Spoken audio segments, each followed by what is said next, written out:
we're up. Huh? 4-0 we're up. 4-0 and up, dude. That means it's a champagne party. Clean sheet, 4 goals. Yeah, I hope it's cold enough. I just put it in the freezer. So. It didn't look like it was going to be a 4-0. I'll take that. 5-0. Yeah, it didn't look it. It didn't look it. Yeah, we had what? We had 2-0 as predictions? Yes, we did.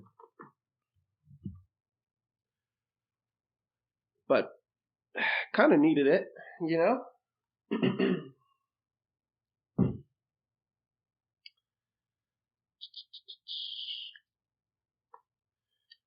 That's a really nice way of starting a Saturday morning.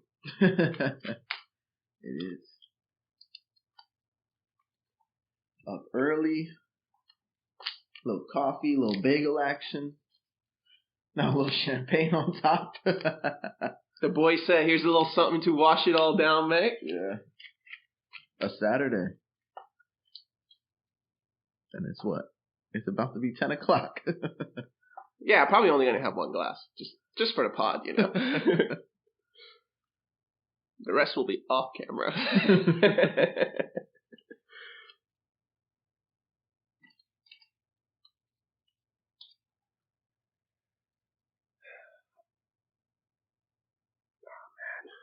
Opening these things is always so hard.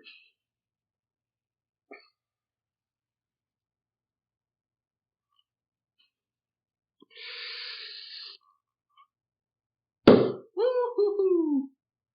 There she goes. Nice, dude. Nice.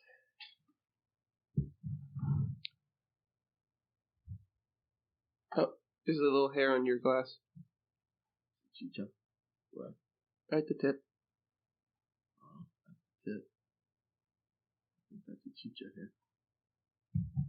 Chicha with her Arsenal bandana debut. Yes. Good luck charm? I don't know.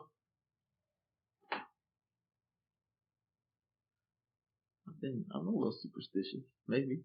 I'm a superstitious person, so I definitely think Chicha is the good luck. She'll be wearing the bandana for future games until we lose. So.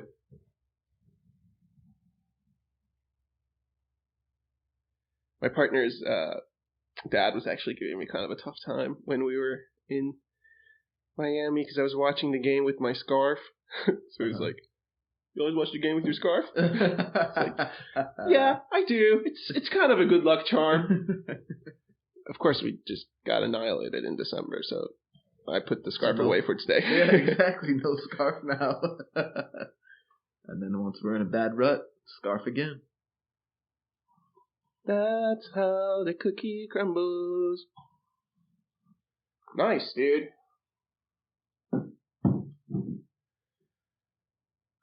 Well, cheers to the boys.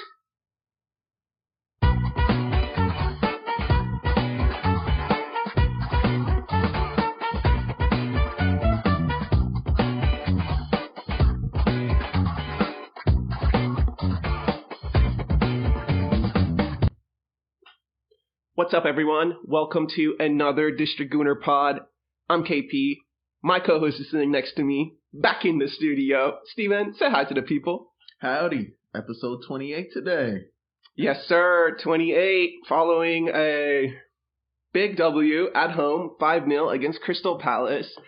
And yeah, we're recording, obviously, right after. So wherever you listen to this, whenever you listen to it, hope you're happy, hope you're healthy, and buckle in. It's going to be a fun one. It is. Big game, 5-0. Woo, needed it. Absolutely needed it. Yeah, it's 10 o'clock here in D.C. The chilly one. It's icy outside. We're getting a ton of snow. So we've been a little cabin fever, so I feel a little chatty today. I love that, dude. I love that. So I think the best place to start is, obviously, the boys have been away in Dubai. Big question is, what did we learn in Dubai? I'm not sure I got the answer watching that game today, but I think it's a good win. It's a strong result. It's probably one of those games that the last 2 goals, obviously, at the end kind of skewed the scoreline. But I think as we were watching, I was telling you, this is like the worst 3-0 performance that I've seen. Like, in a weird way. Like, the game just felt weird watching, man. But let's kick off with the lineup. What was your reaction to it? I'm good with it. I'm glad that Martinelli didn't start. Obviously, proof was in the pudding at the end of the game, I think. Tired leg on defenders. Martinelli. We've been saying that, dude. We have been saying that. Scary Nelly off the bench. Exactly. He's flash.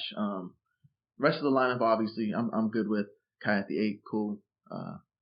Trossard at the left. I think he had a decent game. But I'm glad Martinelli didn't start coming off the bench. It was the last game that we played. I think we were both calling for him to come off the bench. It's time. He's having a tough go. Get him off the bench. Maybe it'll change his mentality. Maybe it'll change things for him. Get him against the tired defense. And it happened. So I'm good with the lineup. How about you? Yeah, the lineup was good. It was nice to see Zinchenko back in the lineup. Mm-hmm. That was the one thing that you just weren't sure about, I feel like. But no, overall, strong lineup. When I saw the lineup, and I think I told you this right at kickoff, the one thing I want to see today is I don't want Trossard taking a corner. Oof. I'm glad he started, but I did not want him to take a corner. We've talked about this, and it was interesting. I saw in the socials a couple of shots from the training saying that Declan Rice and Bukayo are practicing corners. And 10th minute, of course, we see Declan Rice on the corner.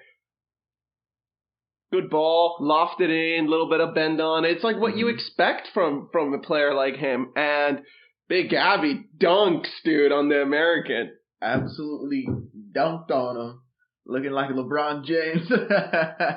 Cop back, throw it down. Yeah, man, good corner. It is funny. Immediately, I don't want to see Trossard on the corners. And like within 30 seconds, we get a corner and you see Rice. You see Trossard put the ball down and run away. And we're like, oh yeah, hell yeah. Notes to the manager. They were taken. Yeah, we might see the ball make it to, like, I don't know, maybe just the middle of the goal. It doesn't even have to make it to the far post. Like, can we just get a lofted ball? We've talked about these two big dogs in the back, bro. They can jump, big man. Give them a chance, dude. Which, of course, also was the way we got our second goal. Second goal. Same thing. But it came from the other side. Saka, great ball. Benny White holding off the keeper. To be honest, holding off is probably not the way. He's just standing his ground, right? Yeah. The keeper's got to fight through that for me. Yeah. He didn't hook him. He didn't grab him. He's just standing there holding his ground. Henderson, you got to get around him. You got to be quicker there. And I don't know if you saw it. I know you walked away at halftime. But they had highlighted on both corner goals, they highlighted Trossard's run. Oh. So Anderson was the one in the middle of the box. He's supposed to be the one attacking the corner defensively. Uh-huh.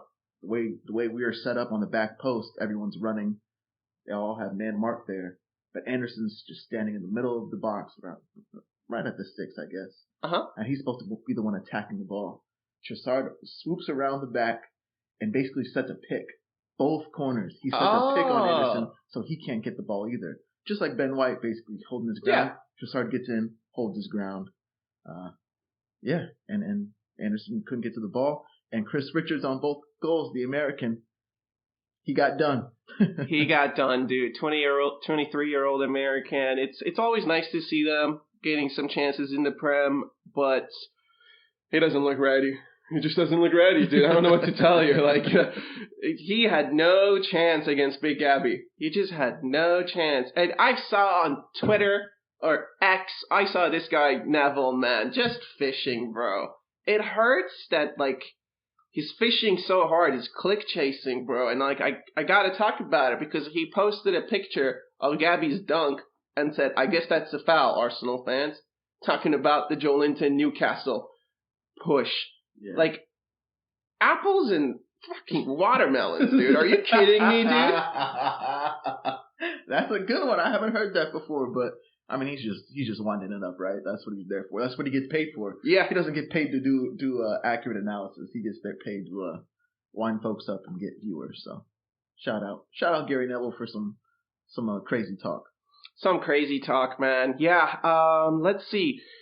So we were up 2-0 at half, or were we up 3-0 at half? No, 2-0 at half.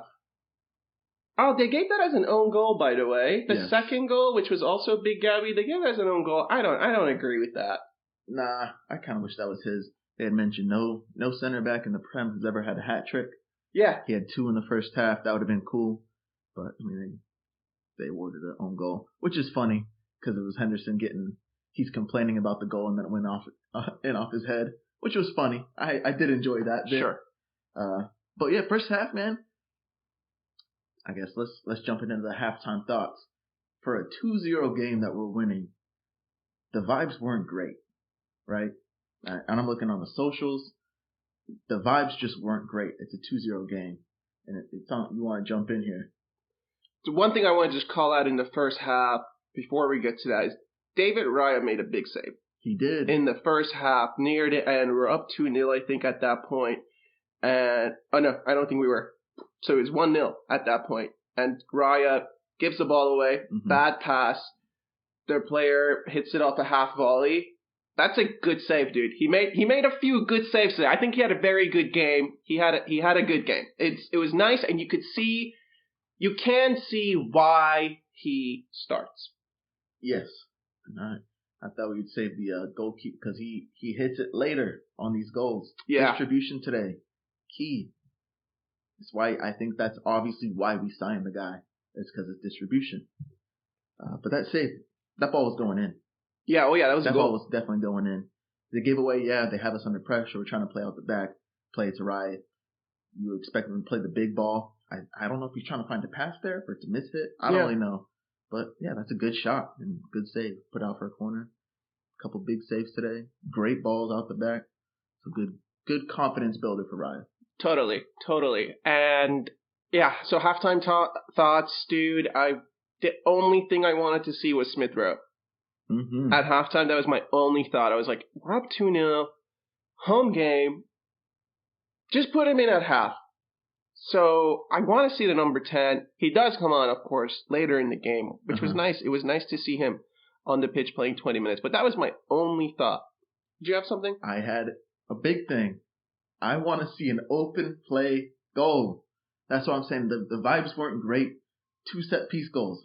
When's the last time we had a goal from open play? It's been a while. A good goal. It has been a while. So that was my one. I want to see an open play goal. We're obviously outplaying Palace. They've won 1 in their last 10 now. They're not. They're obviously not in form. They're struggling. We're outplaying them, but it's the chances weren't there. I think I had written down. I think we were 28 minutes in. 28 minutes in, we had 3 shots. At some point, it's like, man, come on, let's get it going. And then I guess start of the half, 50th minute, we had a really good chance, didn't put it away. Riot distribution out to Kai to Jesus, had a nice ball to Trossard, just couldn't get it settled to get the shot in. But that's the free flowing stuff started happening. There was a few 1-touch, 2-touch, pass and move moments. There was one where in the first half, I think we were building it around and it just didn't come off between Odegaard and Rice to get the breakthrough. But yeah, I think you're right. At halftime, while it was 2-0, let's just a fire truck outside. That's okay. But at halftime, while it was 2-0, yeah, I mean, 28 minutes to your point. I mean, even the first half, it's not like Palace had a chance. The one chance they had was like that shot that Raya gave to them. So the defense is just absolutely bossing. I don't think I saw William Saliba break a sweat today, and we're just not. It's still not happening. No, just not happening. And it's kind of interesting. It's the balls not being played. Is it? I don't know what it is. It's tough. I can't put my finger on it. I'm sure the coaching staff trying to put their finger on it. Set pieces though, I love it. You imagine like if we had this set piece type of mentality, this execution on some of our past teams, that would have been excellent. The teams that were scoring open play goals, that would have been excellent. Second half it was working a little bit better for us, and then we did get that goal. Trossard again from Raya, big throw. Yeah, that was a nice out wide. Yeah, and then Jesus. I mean that's a peach of a ball, right? That pass that he put in. Yeah, and then composure. That was it Klein? Yeah. Sat him down and then puts it back across the keeper. So that was a good goal. That's exactly what I wanted to see. It was really nice. I think on the commentary they said that goal happened in 10 seconds. 10 seconds. From the time Raya caught it and threw it and the time that the ball hit the back of the net, they said it took 10 seconds. So that's really cool. We got to have more transitions like that. We really do. And we did at the end against some tired legs, right? We started to play the through ball a little bit more. Jorginho came on today. Thought he had a decent show. Martinelli, obviously he got a brace today. You can say that. Good for him. Any thoughts on Nelly in general? Yeah, so this is where it becomes a little bit. It's for a 5-0 game. It's interesting. His first goal was in the 94th minute. Yeah. Okay, so it's late on. So from the 60th when we scored the third to the 94th, we didn't really have many chances. No. I didn't write anything down. We didn't write anything down.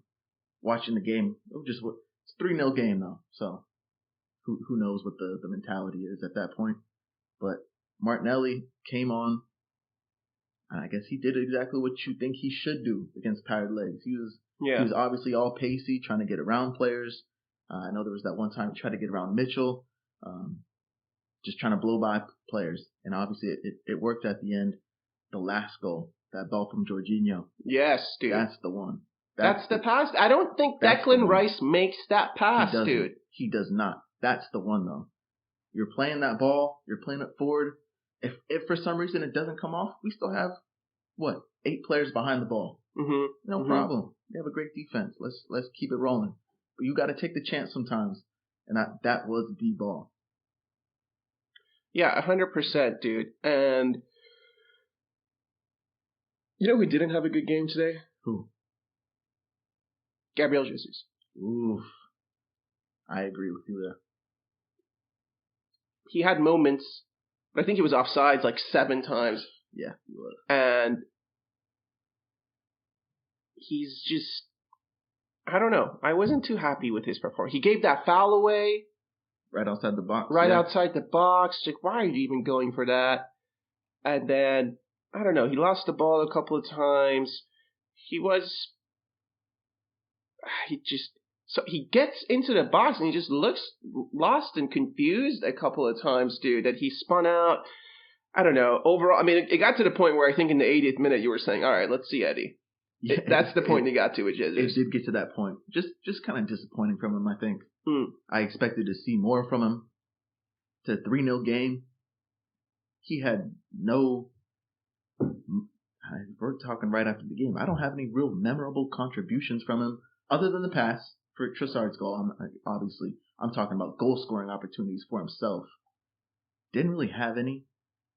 Another player I'd like to talk about that I don't think had a great game was Saka, which is fine.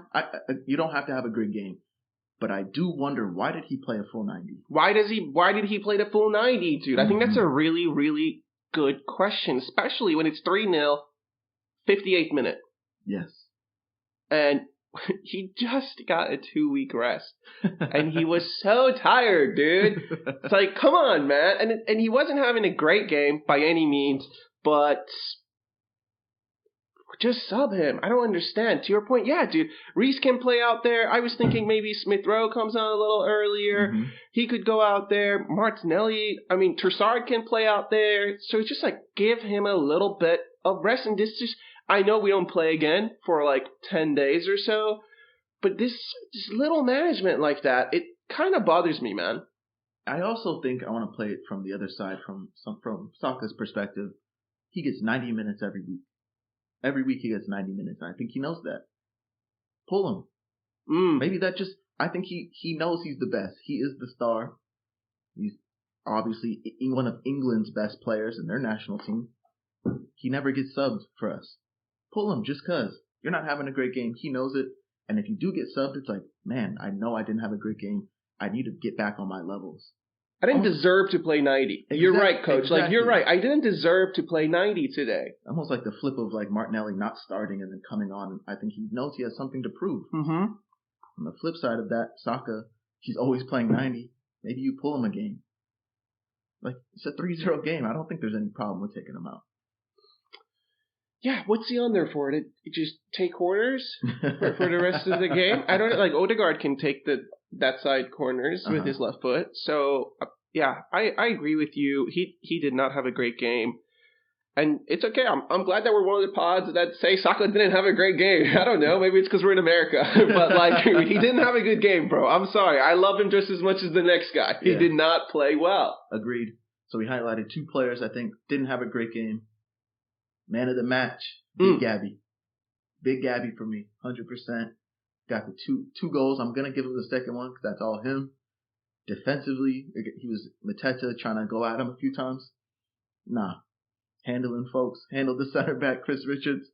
Big Gabby, man of the match for me. I agree with you. Big Gabby was easily the man of the match. He's just different, bro. There was one where in the first half he was, I think, like up in their half, and oh yes, early on, and he won that ball off Richards. Yes, dude, off the American, which was a foul, by the way. I don't know what Paul Tierney is watching, bro. That's disgusting, bro. That's a foul. My center back, dude, big body's this guy, doesn't foul, gets pushed. That's a foul, and he could play striker. Honestly, sometimes we talked about him, like, it's just out there in his little moments. He's definitely a man of the match, dude. Too easy. Passion. Too easy. He got that passion. So he goes down, injury, right? Yeah, I hope it's nothing serious. No, me neither. But he goes down and he's talking to everybody. You know, he hits all 3 of his partners in the back line. He says something to every single one of them. You know, I'm going off, but you better blah, blah, blah, blah, blah, blah. You know, I like that. He's the guy with the passion, with the energy. He is, dude. Oh, that's awesome. That's awesome. All right. Anything else about the game that you want to chat about, dude? We've got a few other talking points and some social posts as part of like the second half of the show. But anything on the game? No, nothing on the game. 10 days, 10-day break till Forest. I believe that's an away game. I think this is a good confidence builder for us. Seeing the ball in the back of the net is huge. Huge. I'm glad we got those last 2, I guess. You know, do I feel like this was a 5-0 performance? Not necessarily, but seeing the ball in the back of the net is such a boost. We've been underperforming, and talk about XG. We've been underperforming it. This might have been an overperforming performance. I haven't seen the XG, but that's just what it feels like. So that's, you know, that's the other side of the sword. So let's get it. 10-day break. Let's keep learning things. Keep teaching the stuff from Dubai. Keep teaching the things from Dubai. Which, by the way, it looks like for the most part they just worked on set pieces in Dubai and like rested. Probably. Our bread and butter. That's how it looked to me, at least. All right, dude. Well, obviously, still in January. What is today? Today is January 20th when we're recording, Saturday. We'll try to get this out to you today. So, yeah. But we've been linked with a lot of players from Real Sociedad. 2 players, I think. They're number 22 and number 28. Okay. I think they play both center mid. Maybe one can play on the wing, too. Yeah. So, they were playing Osasuna in the Copa del Rey match. And this was just, I think on Thursday, maybe it was Wednesday. I saw a post that said Arsenal scouts will be in the stadium. And I thought, I'm kind of a scout myself, actually. This is on ESPN Plus, so let me check these guys out. Neither one of them played at the start, so I don't know how that works with scouting. Like, those expenses are not getting paid, I don't think. But they did come on. One of them came on in the 60th minute. The other one came on in like the 80th minute. But I gotta tell you, when I was watching that game, I was actually more impressed by number 20 on Osasuna. He looked good. I don't really want either of those players, and I don't think either one is coming in. Just based on a little, 20 minutes that I saw. Okay. I missed it. I mean, I didn't see the game. I've seen the links, but I didn't catch the game. So what did you see that you're like, we don't need that? There was just nothing about them that was like, that jumped out at you, gotcha. Right? That was just like, oh, like this would be an upgrade. Okay. I didn't feel that. But it was also cool to see Kieran Tierney. He played the full match for Real Sociedad, and that was really fun, dude. He's He had a good game, Yeah. He does his thing still at left back, dude. Had a couple of clearing tackles, so it was just nice. It's nice to see him. You see him and you're like, I like that guy. I like that guy. Classic left back. I always liked Tierney. It's like you know what's in his locker. You know what he's gonna do, and he's still pulling it out the bag, and it's still working. Feint right, go left. Feint right, go left. Pushing it out there for the cross. So, yeah, best of wishes to Tierney always. 100%, dude. But there was another sort of breaking story that came out saying that Arsenal have now rejected interest for Emile Smith-Rowe from Aston Villa, West Ham, Newcastle. There's a player there, bro.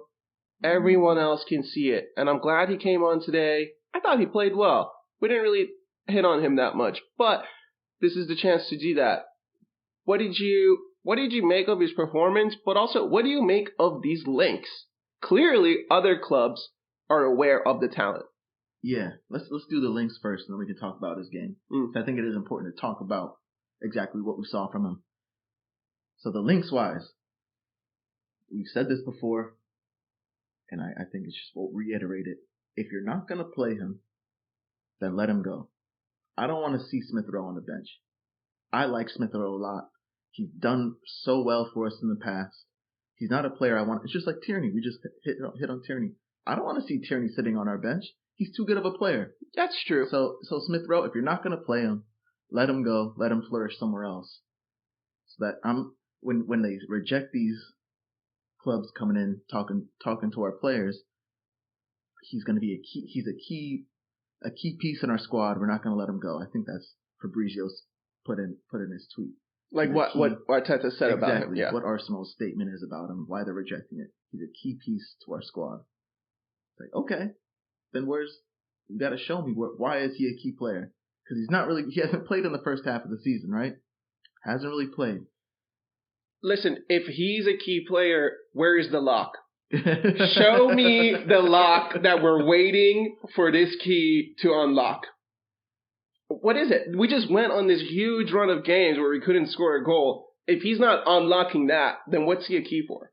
Exactly. So that's just what I see. I would prefer to keep Smith-Rowe because I think he can be a piece in our team. I do see him being a key, but at the amount of minutes that he's gotten this season, he doesn't seem like a key to me. So I think someone needs to make that decision. How many minutes is he going to be getting? Is he going to get any starts? I guess we'll see. Yeah, well, I think the links were also for loans. I think they were looking for 6-month loans. So then the question becomes, a 6-month loan for him at a Villa or West Ham or Newcastle, how much playing time does that really equate? Is that just to bringing him in the door and getting some secrets from him, getting someone else's phone number that you maybe want? Like, what's the 6-month loan going to do? So I understand the club's position of, no, this is our player. We back him. He's got to get more playing time. It's got to be in Europe, maybe. It's got to be more in the Premier League. He had a good 20 minutes today, I thought. Yeah, let's hear it. What did you think about his performance? Because he did get a decent amount of time today. He got a good amount of time. There was one where Gabby Jesus actually passed it to him where he would have been through if he just saddled the ball with his left foot. He chose to go with the outside of his right. The ball got away from him. But overall, it's funny. When he came on, I felt like there was more of a free flow of him and Saka kind of switching. Because Saka was suddenly more in the middle of the pitch a little bit. Smith-Rowe was ending up a little bit more on the right side. But no, overall, I think as soon as he stepped on, the Crystal Palace player was on his back. And my immediate thought, just don't lose it. Don't lose it, Smith-Rowe. And he didn't. And then he protected the ball. Thought he played well. He has, the thing about him, he's got the vision. He's got the touch. He's got the, I'll play this one time. He's got the sort of, he knows where he wants to go with the ball before he even really gets it. And I appreciate that. That's why I rate him. He did okay for, and also Crystal Palace. I think Smith-Rowe came on in the 70th. The Crystal Palace in the 80th minute went to 5 in the back. So, good game. Yeah, I liked what I saw from him. 20 minutes. I think Kai had a decent game today. I would say he had a good game. I don't think Kai had a bad game at all. No. He had a good game. So to say, Smith Rowe over Kai, yada yada, no. Personally, I would have liked to see Jesus come off, Kai go to the 9, and Smith Rowe play the 8. That's what I would have loved to see. What are you telling him, AirPods on the sidelines, bro? Come up with some good substitutions for once, man. That's what I would have preferred to have seen, because I think Kai was up to it today. But Smith Rowe, we know what he is. Got the touch. Yeah. I think he has the vision, and he can play that one-touch ball, which I think helps us unlock things because of how slow our build-up is at times. Just that one touch, and then he darts on making a run. Yep. Hopefully he gets it back. If he doesn't get it back, there's a defender definitely trailing him, opens up some space. Love that. I guess. Well, I would say most importantly, he knows how to pass the ball into the net. And that, his finishing. We love it when balls are just passed into the net. You can't stop this. We don't need to add too much. I love a good rolling ball, dude. Yeah. I guess what's important I'm trying to think of a good way to put this. I guess what I want to see from him is give him like 60 minutes, I think. Let him start a game. Oh, okay. 20 minutes. I think he had a great showing. But it's almost like not enough. And coming on late enough in a 3-0 game, just different. Maybe it's just getting his legs underneath him. But I think he should get a start just because. Why not? Are we going to be losing a lot if he starts? I don't think so. Well, we lose height. I think so. This is the difficult thing about Smith Rowe, and I think I mentioned this about him when we were talking a couple of episodes back. That I don't think we're fully sure where to play him and how to get him into the lineup. Because the starting 11 is the starting 11. Yeah. That's why it's really hard. So he is coming off the bench. But that's why it's important to take Saka off, you know? Yeah. They don't need to have Saka and Smith Rowe on the pitch, right? Like, I don't know, man. So when I say start him, this is why being in the cup is kind of a bummer. Being out of the cups, yeah. Because he starts a cup game. And I think that is something that he needs. He needs for himself. And we need to see from him. Can he produce? So being out of the cups is tough. I'm saying that he needs a start. Will he get a start? I don't see him starting a Premier League game. I really don't see him starting a Champions League game either, to be honest.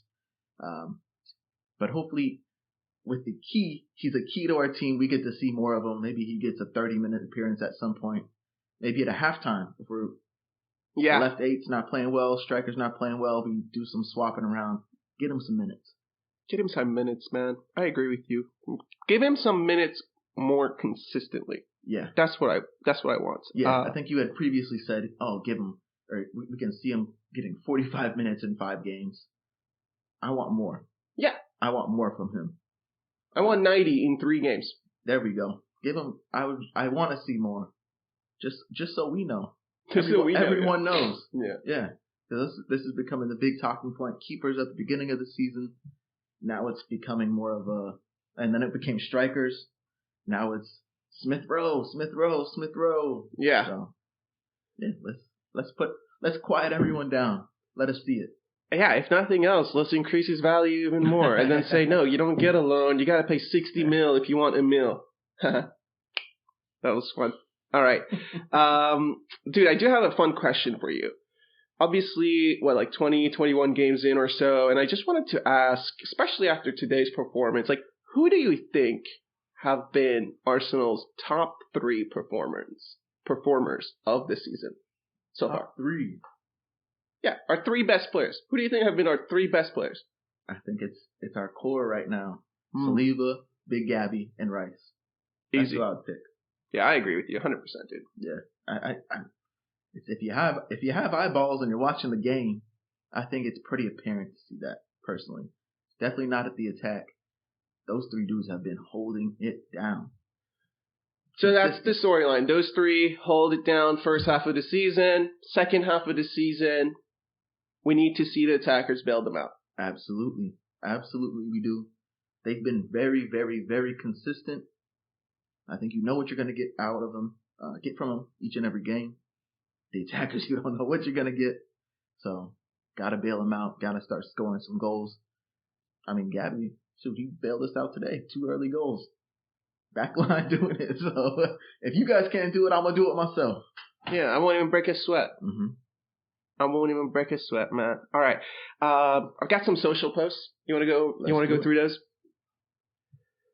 Let's see. I think a good one to start out with is, since today's Saturday, and that makes yesterday Friday, there's a little thing going on Reddit that I've discovered, dude. It's called Friendly Friday. It's where they ask folks to put aside their rivalry and post something nice that they admire about, rival clubs. Uh-huh. There's only 18 comments on it. Doesn't look like it's getting a lot of traction with the readers, but there was one specific comment, this one, that stood out to me from Sicilian Sand Death. Whoa, it's kind of dark, but Sicilian Sand Death says, I admire City's ability and lawyers for protecting them from facing a verdict on the 115 charges all of this time while winning completely legitimate titles and a treble. Absolutely. Congratulations, City. I admire that too, bro. That's very admirable. That's cool. That's cool. Yeah, I think it's funny, the Everton getting charged thing. There's another team possibly getting charged. Forest. Yeah. Forest getting a charge.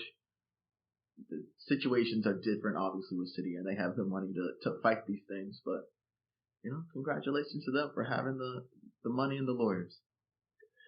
That's true. There's another comment here from Shore Elk 5640, and they say, I commend Chelsea for the greedless desire to line the pockets of young gentlemen. Such a selfless act, setting them up for life. Good job, lads.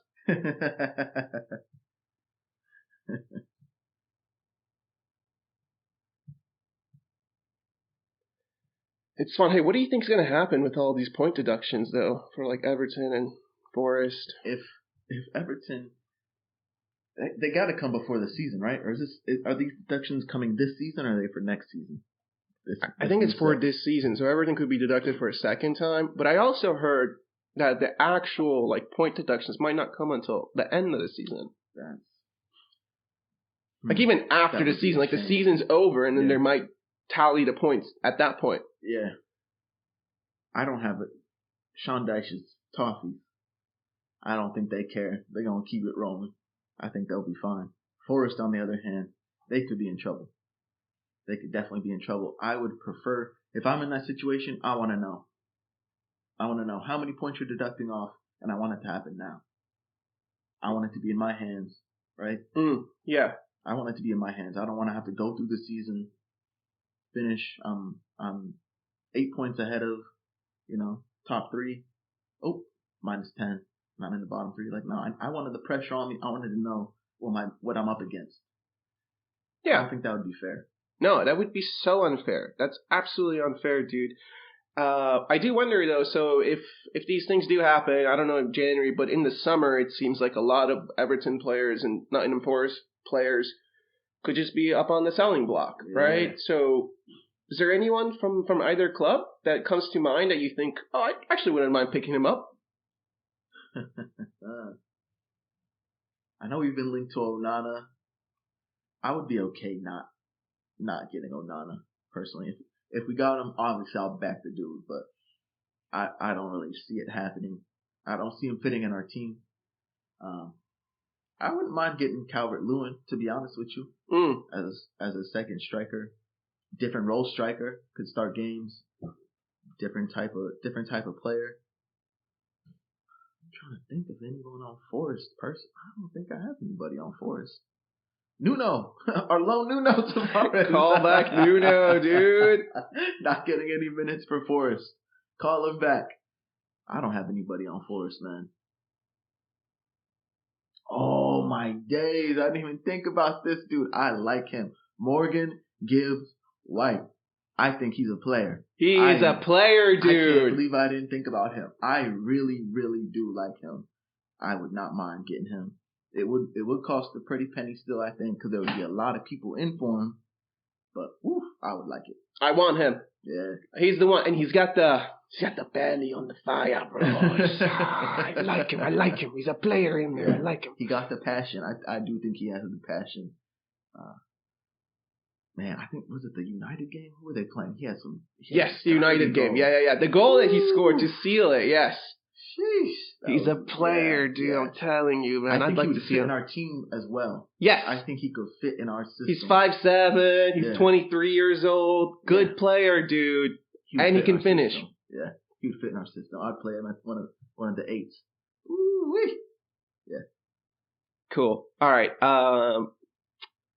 I came across this other post on the socials, dude. It was interesting. It's from Aaron Garrett 95.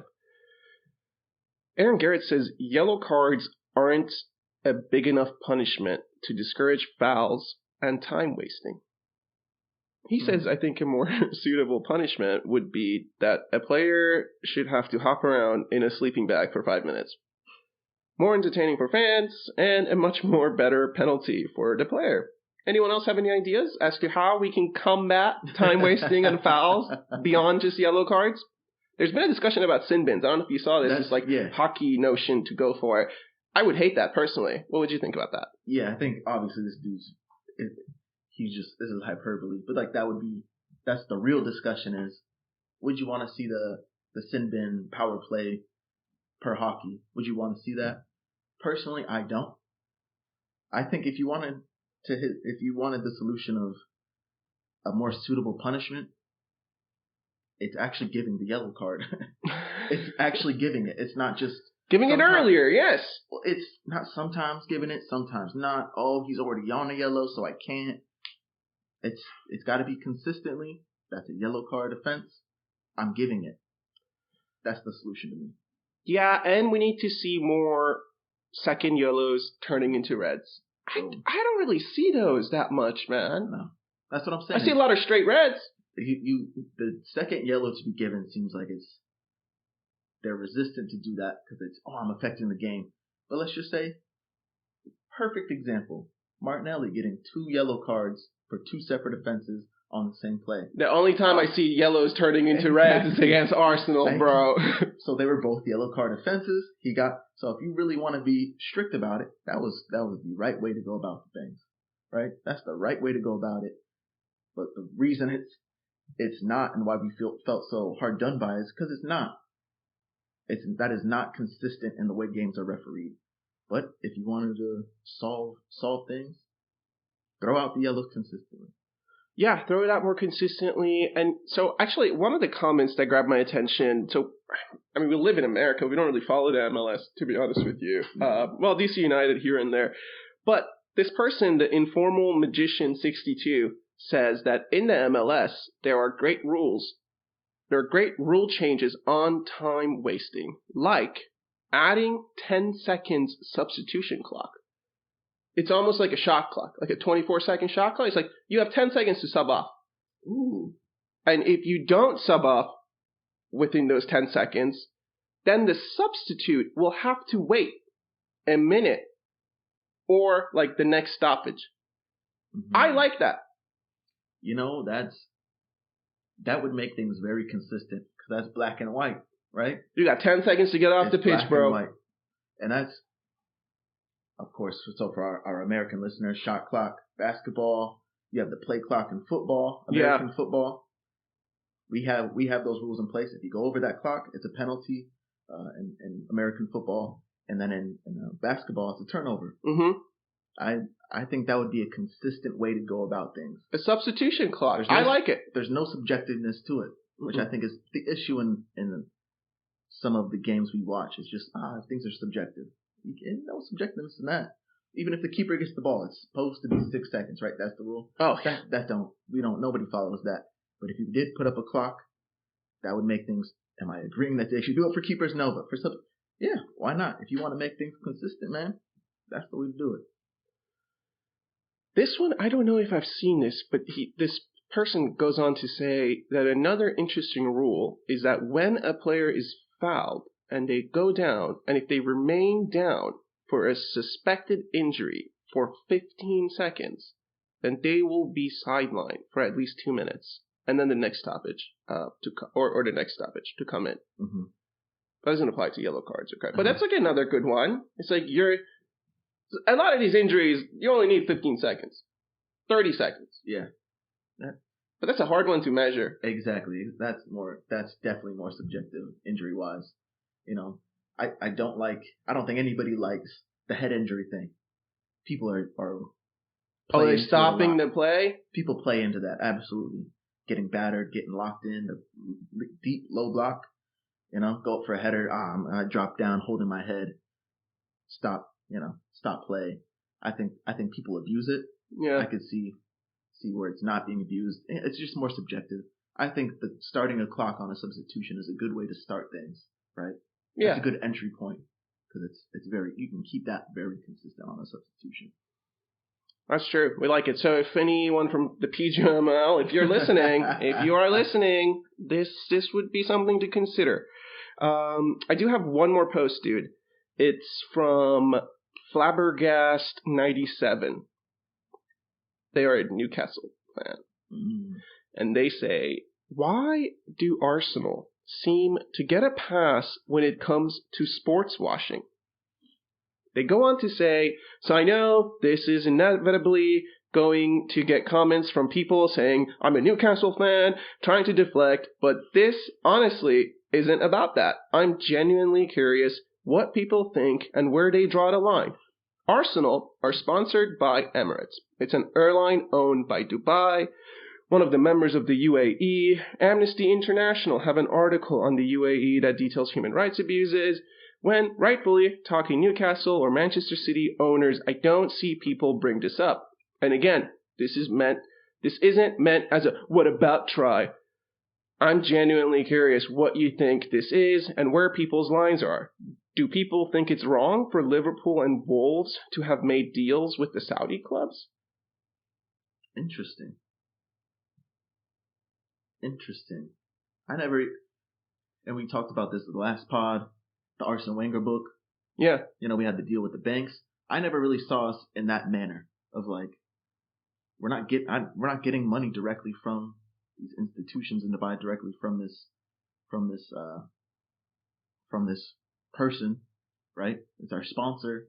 Visit Rwanda, also a sponsor. I think people also have an issue with that one because it's Rwanda, right?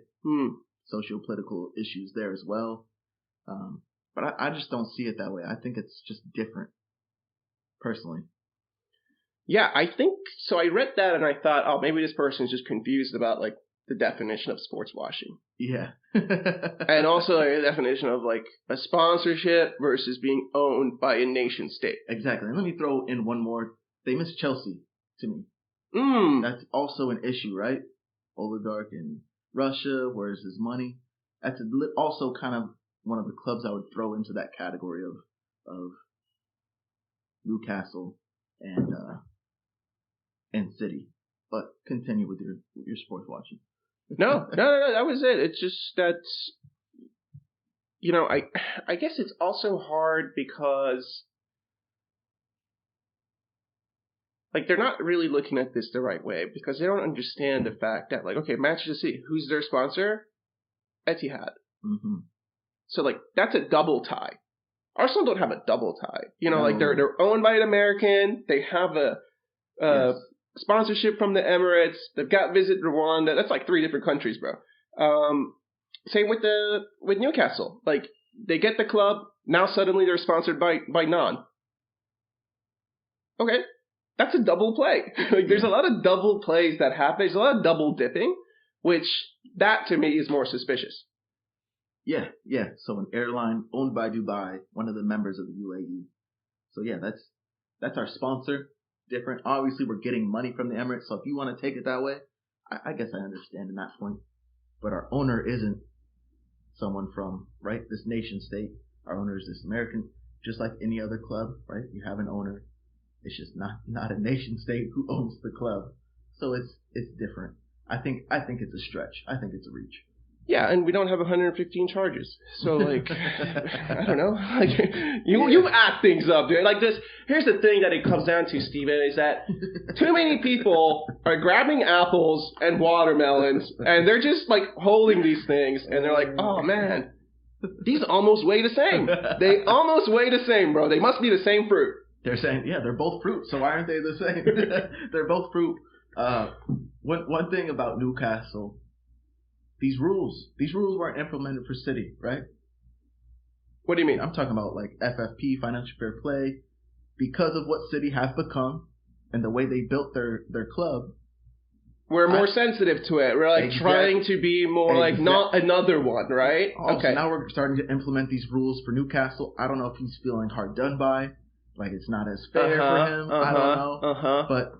But the way City was built versus the way Newcastle is getting built is different. I think they're trying to use the same techniques, same strategies, but these major overhauls are going to take time for Newcastle, whereas City, like that, right? The overhauls happen very quickly, got managers in, got players in very fast. So maybe he's just feeling a little hard done by, and he's trying to swat at somebody else.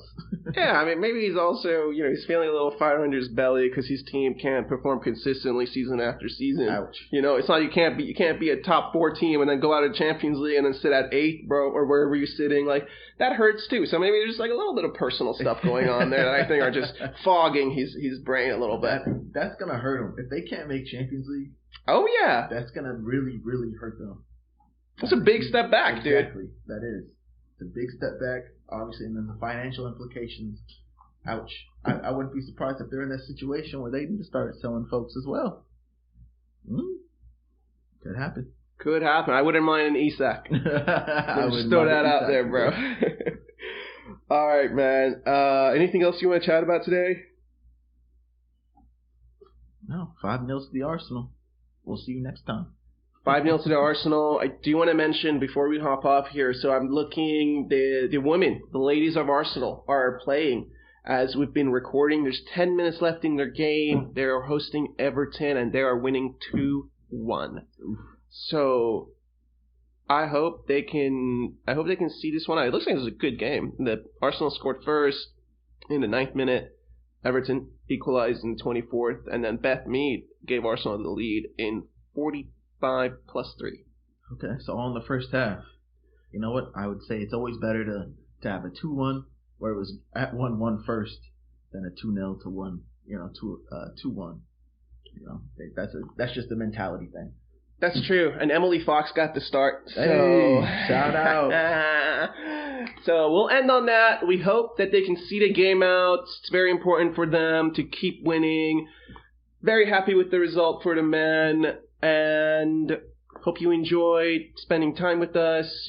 Thank you as always, and we'll chat with you. We might have an audio exclusive dropping midweek, so if you're watching us on YouTube, make sure you subscribe to the audio. The links will be in the description. For everyone else, keep being you, man. I want to give a shout out to our listeners in the UK, our listeners in Germany. You are cool, dude. Be easy.